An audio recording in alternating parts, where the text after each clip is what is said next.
Assalamualaikum warahmatullahi wabarakatuh. Perkenalkan, nama saya Nurfizia Rosalenia dari LPTK Sunan Ampel, Surabaya. Di sini saya akan menjelaskan tentang meyakini hari akhir. Tentang meyakini hari akhir ini materi kelas 12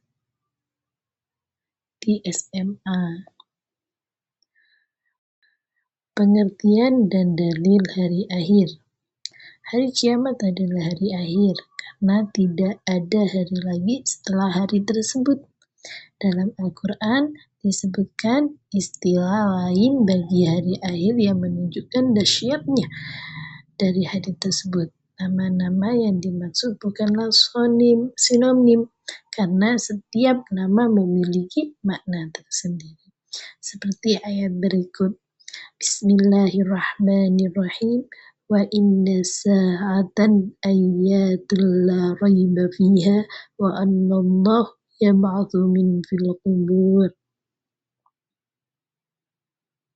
Sesungguhnya kiamat itu pasti datang. Tidak ada keraguan padanya dan sesungguhnya Allah akan membangkitkan siapapun yang ada di dalam kubur. Di sini kiamat itu ada dua jenis, di mana ada kiamat sughra, ada kiamat kubra. Apa kiamat sughra itu? Kiamat yang kecil. Pada kiamat sughra hanya bagian-bagian tertentu. Seperti apa kiamat sughra? Kematian, bencana, tsunami, tanah longsor, banjir, dan yang lain. Itu termasuk kiamat sughra. Berbeda dengan kiamat kubra. Apa kiamat kubra itu? Hancurnya alam semesta beserta isinya semuanya tanpa terkecuali. Semuanya akan hancur. Itu namanya kiamat kubra. Kemudian tanda-tandanya kiamat sughra peristiwa kematian, bencana alam, maraknya zina, meningkatkan kejahatan kayak itu. Namun kiamat kubra adalah munculnya Dajjal, turunnya Nabi Isa bin Maryam, munculnya Imam Mahdi, keluarnya Ya'juj Ma'juj, matahari terbit dari sebelah barat, munculnya awan hitam, dukhan, munculnya dabbah, itu hewan melata yang pada pagi hari. Itu adalah tanda-tanda kiamat kubra. Kemudian rangkaian peristiwa kehidupan. Pertama adalah alam barzakh, yaitu alam kubur, alam kematian, yang menjadi batas antara alam dunia dan akhirat, yaitu ada di alam barzakh. Alam barzakh itu alam menakutkan, karena sendirian. Itu awal, permulaan. Kemudian kita dibangkitkan, ditiupkanlah sangkakala lagi.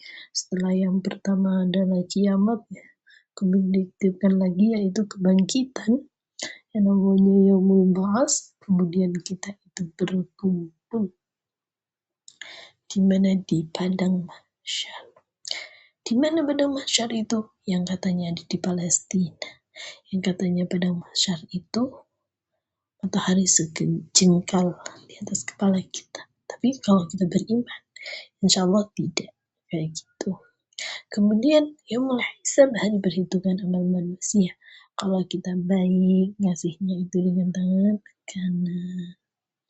Kalau buruk itu dengan tangan kiri. Tuh. Jadi semoga amal kita baik. Jadi dikasihkan dengan tangan kanan dan tangan kiri.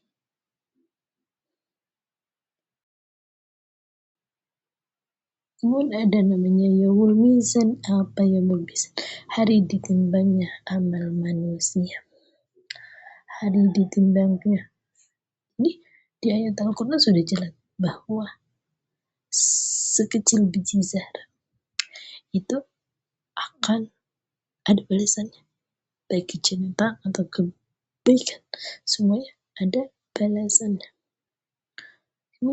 Jasa hari dibalasnya amal perbuatan manusia.